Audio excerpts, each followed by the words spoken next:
Hello students, आज हम इस वीडियो में 11th क्लास मैथमेटिक्स में चैप्टर 2 शुरू कर रहे हैं, संबंध एवं फलन, रिलेशन एंड फंक्शन। ये चैप्टर दो पार्ट में बटा हुआ है, एक रिलेशन एक फंक्शन, संबंध और फलन। तो सबसे पहले इसमें हम लोग संबंध की बात करेंगे।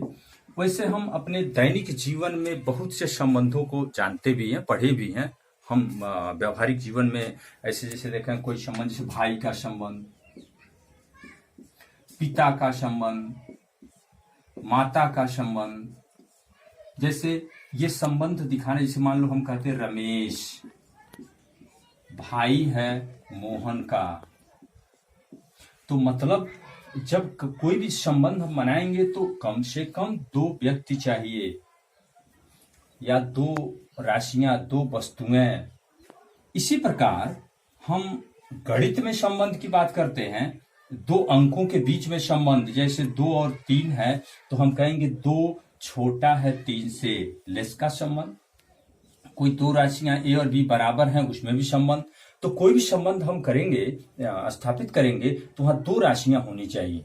बिना दो राशियों के कोई संबंध का अस्तित्व ही नहीं होगा। तो हम इस तरह के संबंधों की बात करेंगे।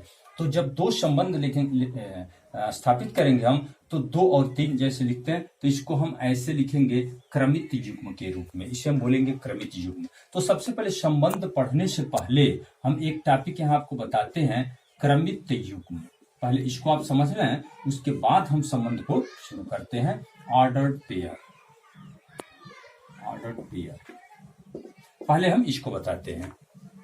तो क्रमित युग्म समझने के लिए हम ऐसे इसको डिफाइन कर सकते हैं कि जब दो वस्तुएं हों या फिर कोई दो अंक हों, उसको हम निश्चित क्रम में लिखते हैं। जैसे अभी हम पिता का ही रिलेशन की बात करते हैं। चलिए, जैसे मान लीजिए लिखते हैं ए पिता है बी का। अगर ए पिता है बी का, तो पिता है रिलेशन है, तो आप ए को बी, यहाँ बी और ये पिता है ए लिखते हैं, तो ये कथन गलत होगा। तो यहाँ क्रम निश्चित है, इसको हम ए बी लिखे हैं ऐसे, ये बी ए नहीं लिख सकते हैं। जैसे मान लो ए लेस देन बी है, तो अब आप बी लेस देन ए लिखें तो फिर ये गलत होगा। इसके क्रम को हम नहीं बदल सकते हैं। तो ऐसे जब दो वस्तुएं या कोई दो अक्षर या कोई दो अंक एक निश्चित क्रम में लिखे जाएं, तो फिर ऐसा युग्म, दो वस्तुओं का ऐसा युग्म ही वह कहलाएगा क्रमित युग्म। तो ये ध्यान दीजिएगा, क्रमित युग्म को हम ऐसे निर्देशांक के ही रूप में लिखेंगे। इसको कदापि आप समुच्चय नहीं समझेंगे। ये नहीं समझ सकते हैं कि ए बी ऐसे है, नहीं, ये दूसरा मैटर है। यह तो एक सेट हो गया। इसको हम क्रमित युग्म ऐसे कोष्टक में ही लिखेंगे। इस क्रमित युग्म का, इसे ए को कहेंगे इस क्रमित युग्म का प्रथम अवयव है, बी को कहेंगे इस क्रमित युग्म का द्वितीय अवयव है।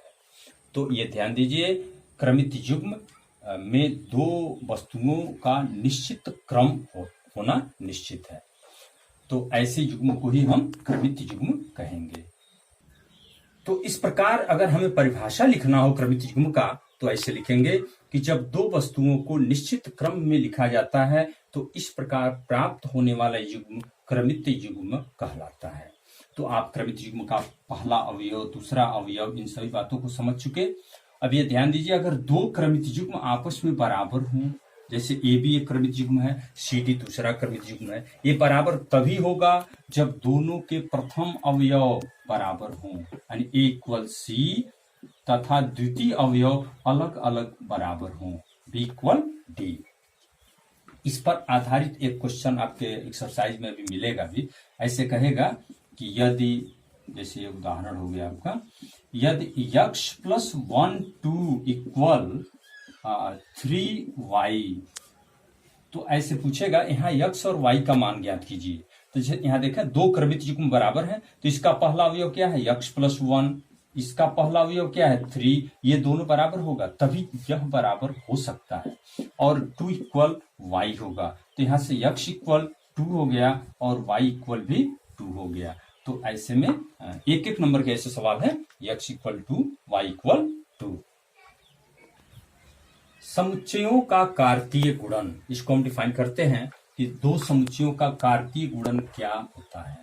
पहले आप उदाहरण समझें। यहां मान लीजिए ए आपके पास एक सेट दिया है ए बी सी, और बी एक समुच्चय दिया गया है 1 2। ए में कितने अवयव हैं? 3 अवयव। बी में कितने अवयव हैं? 2। अब ऐसा हम क्रमित युग्म बनाते हैं, ऑर्डर पेयर। ऑर्डर पेयर अभी आपको क्या बताया गया, इस टाइप में लिखना, ऐसा 2 अंकों का पेयर। ऐसा पेयर बनाना है जिसका फर्स्ट एलिमेंट सेट ए से लिया गया हो और सेकंड एलिमेंट सेट बी से लिया गया हो। जैसे इसमें ए तो इसमें 1 ले लें। एक ऐसा क्रमित युग्म बना जिसका फर्स्ट एलिमेंट ए में है और सेकंड एलिमेंट बी में हो है। ध्यान दीजिएगा, ऐसे पॉसिबल सभी क्रमित युग्मों को लिख जाइए। और क्या हो सकता है? क्या A2 नहीं लिख सकते हैं? बिल्कुल लिख सकते हैं। ए इसमें होना चाहिए और 2 इसमें होना चाहिए। और भी संभव है, B1 भी हो सकता है, B2 भी हो सकता है, C1 भी हो सकता है, C2 भी हो सकता है। ऐसे पॉसिबल ऑर्डर पेयर लिखना है जिसके फर्स्ट एलिमेंट ए में हो और सेकंड एलिमेंट बी में हो। ध्यान दीजिए, और कुछ सोच सकते हैं तो भी बढ़ाइए। तो इन सभी संभव क्रमित युग्मों का हम एक सेट बना दें। और पिछले पार्ट में चलिए, सेट ये कैसा सेट है? क्रमित युग्मों का समुच्चय। कैसे क्रमित युग्मों का समुच्चय है? जिसका पहला अवयव समुच्चय ए से लिया गया है, दूसरा अवयव समुच्चय बी से लिया गया है। तो ऐसा समुच्चय ही ए और बी का कार्तीय गुणनफल कहलाएगा। ये कार्तीय गुणनफल है ए और बी का। इसे हम ए क्रॉस बी से नोट करते हैं, कार्टेशियन प्रोडक्ट। तो दो समुच्चयों का कार्टेशियन प्रोडक्ट क्या है, उनका कार्तीय गुणन क्या है? इसका डेफिनेशन ये होगा कि ऐसे सभी संभव क्रमित युग्मों का समुच्चय जिनके प्रथम अवयव समुच्चय ए से लिए गए हो, द्वितीय अवयव समुच्चय बी से लिए गए हो, तो उन सभी संभव क्रमित युग्मों के समुच्चय को ही ए क्रॉस बी उनका कार्तीय गुणनफल कहेंगे। इनका सांकेतिक रूप में लिखना हो तो आप लिखेंगे ऐसे A B such that A element of A और बी एलिमेंट ऑफ बी। यह ए में होना चाहिए और बी में होना चाहिए। ऐसे पॉसिबल क्रमित युग्म, जैसे यूनियन का, इंटरसेक्शन का भी डेफिनेशन आप सांकेतिक डेफिनेशन लिखे थे, तो वही सांकेतिक डेफिनेशन यहां बता रहे हैं। ए क्रॉस बी को ऐसे लिख सकते हैं। एक बात और समझ लें, समुच्चय में कितने एलिमेंट है? 3, बी में 2। तो ए क्रॉस बी में कितने एलिमेंट होंगे? 3 गुणे 2, 3 दूनी 6, 1 2 3 4 5 6। ऐसे आप गिन भी सकते हैं। कोई मिसिंग हो रहा होगा तो आप यहां से पकड़ भी लेंगे। कभी कभी ऐसे ही पूछता है कि एक समुच्चय ए है, इसमें 5 एलिमेंट हैं, number of A equal 5, number of B equal 4। तो पूछेगा ए क्रॉस बी में कितने एलिमेंट होंगे, number of A cross B. तो आप बोल देंगे 5 × 20 होगा। और इसका उल्टा भी पूछता है, जैसे यहां देखिए, यह ए क्रॉस बी दिया हो, ये बात पहले कहा गया, ये नहीं कहा गया है। ये देखा ए क्रॉस बी दिया हो, तो अब पूछेगा कि समुच्चय ए और समुच्चय बी बताइए। तो इसमें जितने भी ऑर्डर पेयर हैं उसका सबका फर्स्ट एलिमेंट लिख जाओ। जैसे ए 2 बार है तो एक ही बार लिखेंगे ए, बी 2 बार है बी, फिर सी, ए बी सी लिख दिए। और सेकेंड एलिमेंट 1 2 1 2 1 2, तो केवल 1 2 ही लिख सकते हैं। तो समुच्चय दिए गए हों तो कार्तीय गुणन बनाना, या कार्तीय गुणन दिया गया हो तो समुच्चय लिखना, ये दोनों बात समझेंगे आप। और इसको हम ग्राफीय निरूपण भी करते हैं, ये वेन डायग्राम से। जैसे ए और बी, ये समुच्चय ए है, ए बी सी, ये समुच्चय बी है 1 2। जैसे A1 A2 B1 B2 C1 C2, ऐसे भी ऑर्डर पेयर को दर्शाते हैं। और इसको अक्ष पर भी दिखाते हैं, एक्सिस। जैसे मान लीजिए एक दूसरा सेट लेते हैं, अंक में लेते हैं, ये 4 5 6 है। तो इसका क्रमित युग्म बनाएंगे जब कार्टेशियन प्रोडक्ट, तो क्या होगा 4 1, ध्यान दीजिए 4 1, 4 2, फिर 5 1, फिर 5 2, फिर 6 1 और फिर 6 2। इसको आप जैसे निर्देशांक ज्यामिति में शो करते हैं, समुच्चय ए के फर्स्ट एलिमेंट को आप एक्स एक्सिस पर दिखाएंगे और सेकंड एलिमेंट को वाई एक्सिस पर। जैसे 4 1 तो आप ग्राफ पेपर पे 4 3 4 1 यहां शो करोगे, ये हो गया 4 1। फिर 4 2 का यहां होगा, ये तो आप समझ गए होंगे। 5 1 तो 5 1 का यहां होगा, 5 2 यहां होगा। फिर 6 1 ये 5 1 था, 5 1 यहां होगा, 5 1 इसके सामने होगा, 5 2 मतलब ऐसे दिखा सकते हैं। इस तरह से समुच्चयों के कार्तीय गुणन को ग्राफ पर दिखाना, फिर वेन डायग्राम से दिखाना और समुच्चय के रूप में लिखना, ये समुच्चय के रूप में रोस्टर विधि हो गया। तो इस पर आधारित हम एक्सरसाइज 2.1 को भी आज इसी वीडियो में सॉल्व करा देते हैं। तो आज का हम लोगों का वीडियो कंप्लीट होगा इस बात पर, किस पर, ये कार्टेशियन प्रोडक्ट, ऑर्डर पेयर और एक्सरसाइज 2.1 इस पर आधारित ये पूरा वीडियो कंप्लीट होगा। इसके बाद वाले वीडियो में हम आपको रिलेशन का डिफिनीशन बताएंगे। अब यहां प्रश्नावली 2.1 को हम शुरू करते हैं। पहला क्वेश्चन आप बुक में भी देख लेंगे। यदि x/3 + 1 y-2/3 = 5/3 1/3 ऐसे प्रश्न दिया है कि दो क्रमित युग्म बराबर हैं तो x और y का मान ज्ञात कीजिए। तो दो क्रमित युग्म बराबर होने का शर्त अभी हम क्या बताए, जब दोनों का प्रथम अवयव और सेकंड अवयव आपस में अलग अलग बराबर हों तभी दो क्रमित युग्म बराबर होते हैं। तो यहां से आप तुरंत ये रिजल्ट तो पा जाएंगे। दिस इम्प्लाई x/3 + 1 इक्वल क्या होगा, 5/3 होगा और y-2/3 ये 1/3 होगा। अब इसको सॉल्व करके x y का मान निकाल लेते हैं। यहां से x/3 = 5/3 -1 लिख सकते हैं और यहां से y इक्वल लिखना है तो 1/3 + 2/3 होगा। इधर पक्षांतर हो रहा है। x/3 इक्वल यहाँ 3 का लॉसर लेते हैं तो 3, 5 में से 3 या 2/3 होगा और यहां से y इक्वल क्या होगा, 1/3 + 2/3 1 होगा और यहां से 3 3 कट गया, x = 2 और y = 1। तो इस तरह से यहां से x और y का मान ज्ञात कर सकते हैं। तो ऐसे बहुत से सवाल अन्य किताबों में भी आप सवाल देखेंगे, ऐसे क्रमित युग्मों पर आधारित सवाल है। 1 नंबर का सवाल बोर्ड परीक्षाओं में अक्सर ये पूछा जाता है। ऐसे क्वेश्चन नंबर 2 बुक में विद्यार्थी हम पढ़ रहे हैं। लिखा है कि यदि समुच्चय ए में 3 अवयव हैं, समुच्चय ए में 3 अवयव, अब ए क्या है, ये 3 एलिमेंट क्या है ये नहीं पता है, लेकिन गिन के दिया कि उसमें 3 एलिमेंट है और समुच्चय बी को पूरा दिया बुक में 3 4 5, समुच्चय बी दिया 3 4 5 और समुच्चय ए में 3 अवयव हैं, क्या है ये नहीं पता है। तो आपसे पूछा गया ए क्रॉस बी में अवयवों की संख्या ज्ञात कीजिए। ए क्रॉस बी में नंबर ऑफ एलिमेंट क्या होंगे। जैसे ए क्रॉस बी का डिफिनीशन तो अभी आपको बताया गया, एक क्रमित युग्मों का समुच्चय है, तो ये नहीं बताना आपको, हमें ये बताना है कि इसमें कितने क्रमित युग्म होंगे। तो उसका सीधा सा उपाय हम बताए, ए में कितने अवयव हैं, 3 और बी में कितने अवयव हैं, यहां गिन लो 3, तो 3 × 3 कितना होगा, 9। ए क्रॉस बी में 9 एलिमेंट होंगे। आप कोई भी ए में 3 अवयवों का एक समुच्चय ए ले लें और बी आप बना के देखिएगा, उसमें 9 एलिमेंट्स आएंगे। तो ए क्रॉस बी में 9 अवयव होंगे। क्वेश्चन नंबर 3 में जी और एच दो सेट दिए गए आपके सामने, 7 8 और इसमें 5 4 2। क्वेश्चन पूछा गया जी क्रॉस एच क्या होगा और एच क्रॉस जी क्या होगा। तो जी क्रॉस एच, तो ऐसे सभी संभव क्रमित युग्म लिखना है जिसके प्रथम अवयव जी से लिए गए हों और द्वितीय अवयव एच से लिए गए हों। तो बनाइए। तो जी इसमें 7 है तो सेकंड वाले को पूरा बनाना, 7 5 हो सकता है, 7 4 भी हो सकता है, 7 2 भी हो सकता है, फिर 8 5 8 5 8 4 एंड 8 2, ये बन गया आपका।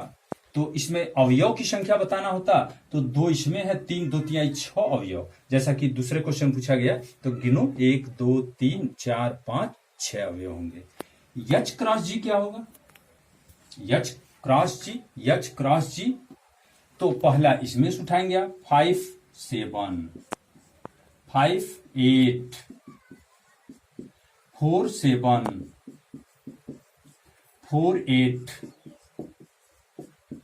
2 7 और 2 8। तो ऐसे कौन समुच्चय पहले है उसके अवयवों को पहले लिखेंगे आप। क्वेश्चन नंबर 4 में ऐसे 1 2 3 प्रश्न दिए गए हैं। इसमें केवल आपको बताना है ये सत्य है या फिर असत्य है। जैसे पहला, P बराबर यम एक सेट है, Q बराबर एन एक दूसरा सेट है। तो P क्रॉस Q आप बताइए क्या होगा। P क्रॉस Q लिखना तो यम एन एक क्रमिक युग्म बनाएंगे, फिर यम यम भी बनाना होगा, इसमें नहीं है यम यन भी होगा, नहीं है इसमें यन यम।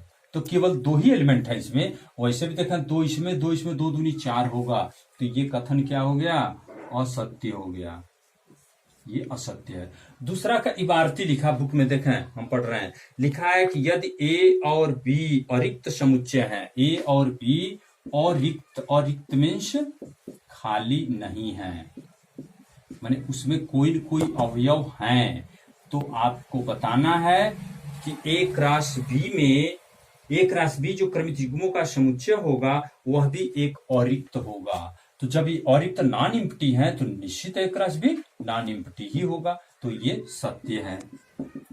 थर्ड दिया है ए एक सेट दिया है 1 2, ऐसे लिखा है 1 2, और बी एक सेट दिया हुआ है 3 4। तब आपसे पूछा गया B A cross B intersection phi equal phi. इसको बताना है सही है या गलत। आप बताइए बी इंटरसेक्शन फाई क्या होगा। बी और फाई क्या है, रिक्त होगा। तो बी और फाई में क्या कॉमन है, कुछ नहीं, तो ये एम्प्टी सेट होगा। तो किसी भी सेट का एम्प्टी सेट के साथ कार्टेशियन प्रोडक्ट करेंगे तो एम्प्टी ही होगा। तो ये कथन क्या होगा, सत्य होगा। तो इस तरह से चौथा हो गया।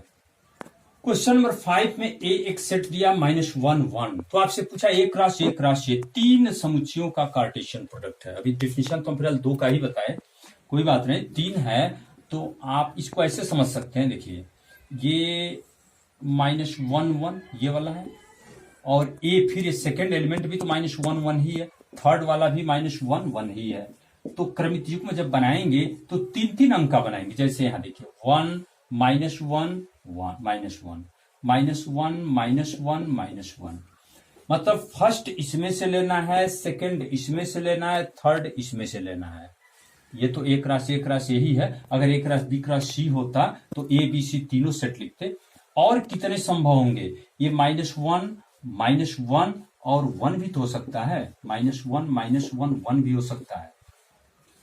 अब इस -1 के साथ ये पूरा हुआ। अब -1 1 उठाते हैं, इसके आगे लिखेंगे आप -1 फिर 1, फिर इसको लीजिए -1, फिर -1 1 1 -1 1 1, ओके।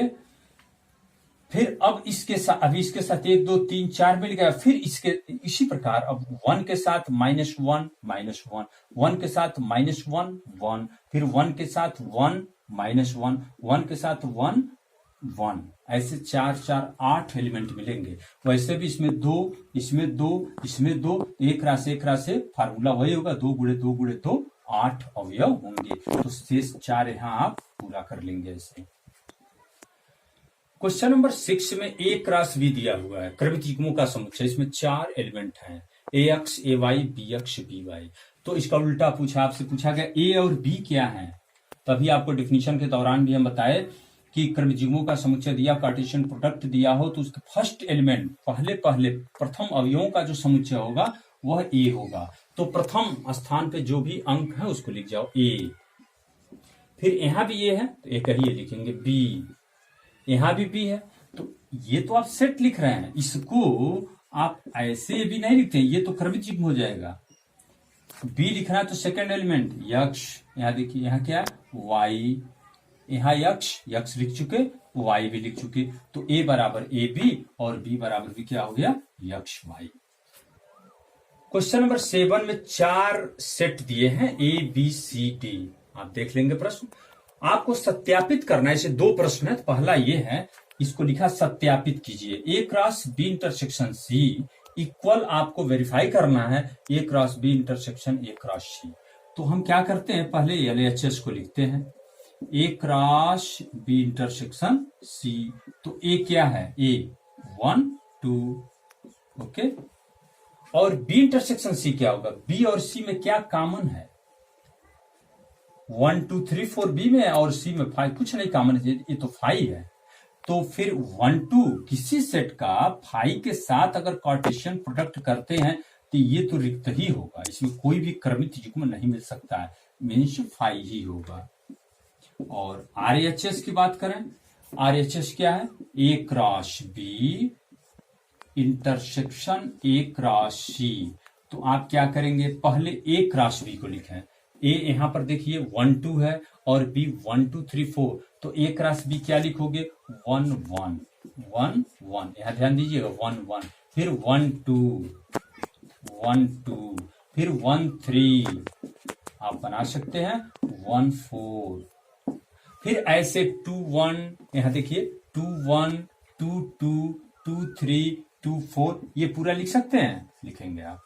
फिर इंटरसेक्शन ए क्रॉस सी लिखना होगा, ए का सी के साथ 1 5 1 6, थोड़ा इधर लिखते हैं 1 5 1 6 2 5 2 6 2 5 2 6।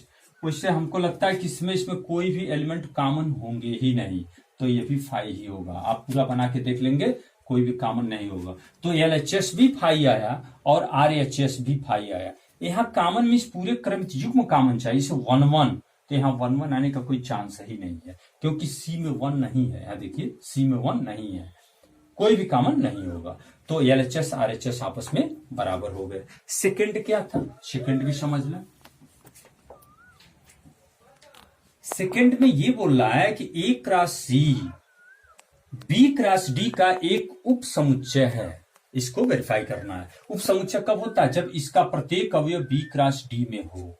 तो हम ए क्रॉस सी निकालते हैं, देखिए ए क्रॉस डी क्या होगा, 1 5 1 6 2 5, कहां से लिख रहे हैं हम इसमें 1 5, ए क्रॉस सी करना है, 1 5 1 6 2 5 2 6, ये हो गया आपका ए क्रॉस सी। अब बी क्रॉस डी अगर हम बनाते हैं और अगर ये चारों इसमें दिखते हैं, उसके अलावा और कुछ भी हो कोई बात नहीं, तो A cross C B cross D का एक उप समुच्चय होगा। तो बी क्रॉस डी बनाना है, बी क्रॉस डी बनाओगे तो आप यहाँ देख सकते हैं, थोड़ा 4 4 4 जो कुछ 16 अवयव होंगे। यहाँ देखो 1 5 होगा, 1 6 भी होगा, यहाँ देखिए 1 7 1 8, फिर 2 5 2 6, यहाँ देखिए 2 5 2 6 2 7 2 8 बनाओगे, 3 5 3 6, ऐसे पूरा 4 के साथ पूरा।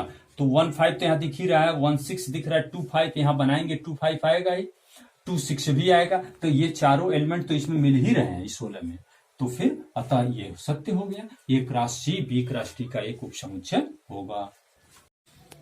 प्रश्न नंबर 8 में क्या लिखा है, ए बराबर 1 2 बी बराबर 3 4।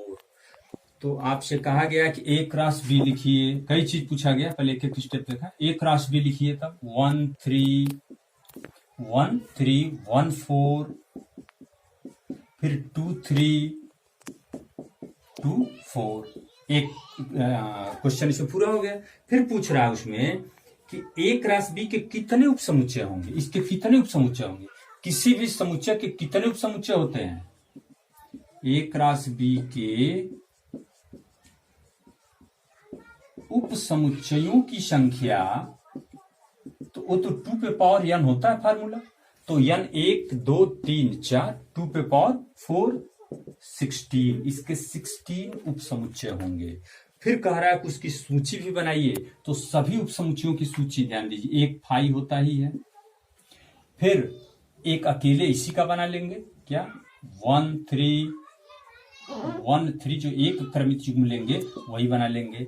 जैसे समुच्चय बनाते थे, थोड़ा समुच्चय से संबंधित पाठ है, फिर एक एक का बना लो, 1 4 1 4, फिर बनाएंगे 2 3 2 3, फिर बनाएंगे 2 4, फिर 2 2 का बनाइए, 1314 शायद आप समझ चुके हैं। ऐसे पूरे 16 सेट लिख सकते हैं। प्रश्न नंबर 9 का इबारती पहले पढ़ें। उसमें लिखा है कि दो समुच्चय ए और बी इस प्रकार हैं कि ए में 3 अवयव हैं, बी में 2 अवयव हैं। ए बी क्या है वो नहीं दिया, उसके में 3 एलिमेंट हैं। और ए क्रॉस बी में तब आप क्या बताएंगे, ए क्रॉस बी में कितने एलिमेंट होंगे? 6, 3 दूनी 6। उस 6 एलिमेंट में से 3 दिया है आपके इबारती में ही कि x1 y2 और z1 हैं, 3 नहीं दिया है।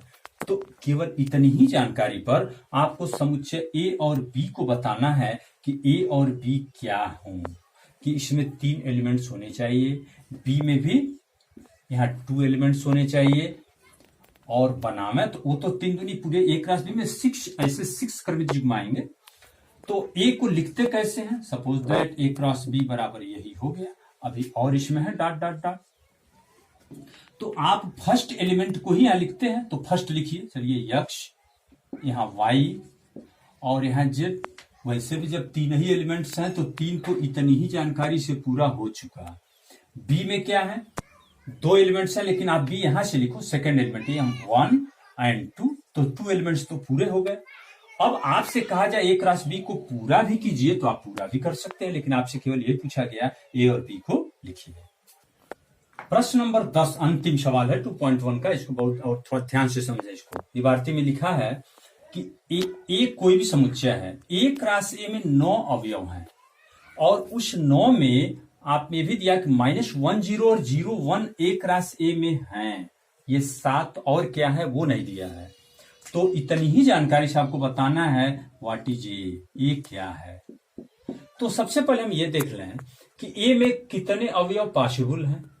इसकी बात करें, ए में कितने अवयव पॉसिबल हो सकते हैं, ताकि एक राशि में 9 एलिमेंट्स हों।